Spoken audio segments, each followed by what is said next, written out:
Hi, എൻ്റെ പേര് ആതിര. അപ്പോൾ ഞങ്ങളൊരു ഡേ കെയർ ഫെസിലിറ്റി നോക്കുന്നുണ്ടായിരുന്നു കുറച്ചായിട്ട്. ഞങ്ങൾ ജസ്റ്റ് ഒരു പ്ലേ ഗ്രൂപ്പ് എന്നുള്ളതിലല്ലാതെ ജസ്റ്റ് പ്ലേ, അതിനൊപ്പം എന്തെങ്കിലും അഡീഷണൽ ഉണ്ടാവും, എന്തെങ്കിലും ആക്ടിവിറ്റീസ് ഒക്കെ ഉള്ളതും, അല്ലെങ്കിൽ കൊച്ചിന് എന്തെങ്കിലും യൂസ്ഫുൾ ആയിട്ടുള്ളൊരു ഇതും കൂടെ പ്രൊവൈഡ് ചെയ്യുന്ന ഇൻസ്റ്റിറ്റ്യൂട്ട് ആണെങ്കിൽ നല്ലത് നല്ല രീതിയിലാണ് നോക്കിയിട്ടുണ്ടായിരുന്നത്. അങ്ങനെ ഞങ്ങൾ US കിഡ്സിനെ കുറിച്ച് അറിഞ്ഞത്. ഫസ്റ്റ്ലി ഇവിടെ ഒന്ന് കണ്ടിരുന്നു. അപ്പോൾ ഞങ്ങൾ ഡയറക്റ്റ്ലി വന്ന് കണ്ടപ്പോൾ ഞങ്ങൾക്ക് നല്ല ഒരു പോസിറ്റീവ് അറ്റ്മോസ്ഫിയർ, പോസിറ്റീവ് ഫീലാണ് ഞങ്ങൾക്ക് തോന്നിയത്. ഇപ്പോൾ ഒരു 3 months ആയി ജോയിൻ ചെയ്തിട്ട്. ഇപ്പോൾ വീട്ടിൽ വന്നു കഴിഞ്ഞിട്ടുണ്ടെങ്കിലും ഇന്നവിടെ കളിച്ച് A for apple, B for apple അതൊക്കെ പറയും. പിന്നെ ഞങ്ങൾക്ക് കൂടുതൽ ഒരു ആഡഡ് അഡ്വാൻറ്റേജ് ആയിട്ട് തോന്നിയത് US kids is providing Montessori education. അപ്പോൾ എന്താ വെച്ചാൽ ബ്രെയിൻ ഡെവലപ്മെന്റ് അല്ലെങ്കിൽ സെൻസറി സ്കിൽസ് ഫ്യൂച്ചറിലേക്ക് എന്തെങ്കിലും കൂടിയാണ്, ജസ്റ്റ് ഒരു പ്ലേ മാത്രമല്ലല്ലോ. ഫൺ പ്ലേ എന്നതിലുപരി ഫ്യൂച്ചറിലേക്ക് വേണ്ടിയിട്ട് അല്ലെങ്കിൽ കുട്ടിയുടെ ബ്രെയിൻ ഡെവലപ്മെന്റിന് വേണ്ടിയിട്ട് എന്തെങ്കിലും കൂടെ നടക്കുന്നുണ്ട്.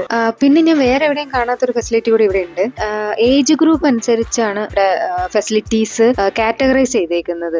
ഫോർ എക്സാമ്പിൾ ഇൻഫൻസിന് ഒരു വയസ്സ് വരെയുള്ള കുഞ്ഞുങ്ങൾക്ക് ഡേ കെയർ ഫെസിലിറ്റിയാണ് കേട്ടോ. അവിടെ സെപ്പറേറ്റ് കെയർ ടേക്കർ ഉണ്ട്, അവർ കെയർ ചെയ്യും. അവർക്ക് വേണ്ടിയിട്ട് വേറെ സെഷനാണുള്ളത്. പിന്നെ നെക്സ്റ്റ് ടോഡ്ലർ സെഷൻ ഉണ്ട്, അത് 1 വയസ്സ് മുതൽ 2 വയസ്സ് വരെയുള്ള കുഞ്ഞുങ്ങൾക്ക്. പിന്നെ പ്ലേ ഗ്രൂപ്പ് എന്ന് പറഞ്ഞ സെഷനിലായിരിക്കും 2 വയസ്സ് മുതൽ 3 വയസ്സ് വരെയുള്ള കുട്ടികൾക്കുള്ളത്. പിന്നെ അത് കഴിഞ്ഞ് നഴ്സറി, കിൻഡർ ഗാർഡൻ, പ്രിപ്പറേറ്ററി അങ്ങനെ പോകുന്നു. ഓരോ കുഞ്ഞിനും അവരുടെ ഏജ് വയസ്സുള്ള കാറ്റഗറൈസേഷൻ ഇവിടെ പ്രൊവൈഡ് ചെയ്യുന്നുണ്ട്. അത് ഞാൻ വേറെ എവിടെയും കാണാത്തൊരു ഫെസിലിറ്റിയാണ്.